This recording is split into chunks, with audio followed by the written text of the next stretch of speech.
Sampurasun para mitra kalintang bingahna tiasa katepang deui dina acara Pani Ismanah di kanal YouTube YKB Bahasa Sunda.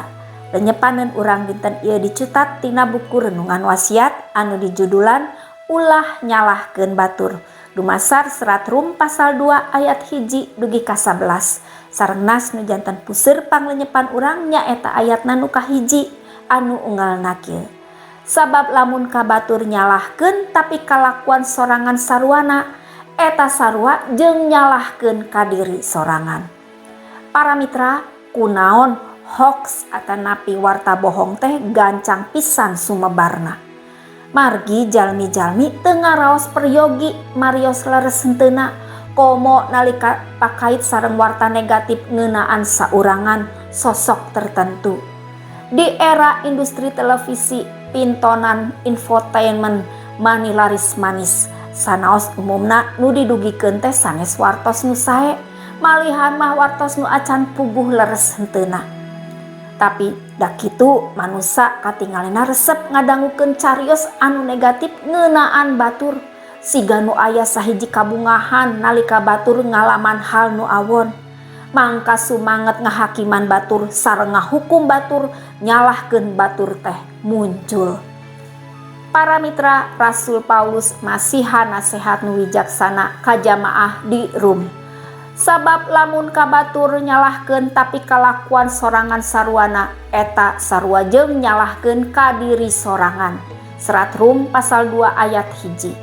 Jalmi nu sok nyalahkeun batur biasana mandang dirina teh langkung hade sareng nganggap dirina luput tina kalepatan. Nanging Rasul Paulus mepelingan ku nyarios yen nalika urang ngahakiman batur nyalahkeun batur, saleresna urang teh ngahakiman urang, nyalahkeun ka diri urang nyalira. Ukuran nuku urang dianggo ka batur otomatis baris dilarapkeun ka diri urang. Rasul Paulus oge maperih yen upami alas saolah calik wae teu mihartos mantena teu midamel naon-naon. Para mitra, tibatan janten hakim pikeun batur nyalahkeun batur bae, langkung hade urang ngariksa diri sareng diajar janten bijaksana tina rupi-rupi pangalaman hirup manusia. Pangalaman kagagalan batur tiasa janten pembelajaran sareng pepeling kanggo urang.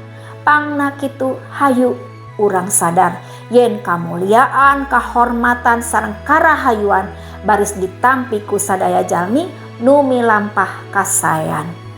Para mitra, rupina sakitu anu kapihatur panglenyepan dinten ieu, pamugi tiasa janten berkah kanggo urang sadayana.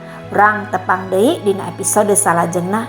Ulah hilap subscribe, like sareng bagikeun ka nu sanes. Cak heula.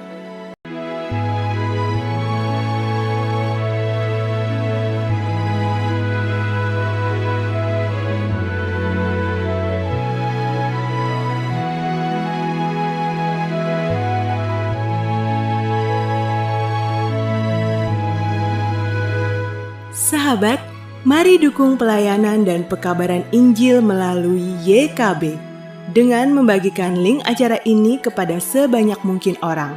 Dukungan juga dapat saudara lakukan dengan mentransfer dukungan finansial ke rekening BCA ke nomor 450 305 2990 450 305 2990 atas nama Yayasan Komunikasi Bersama.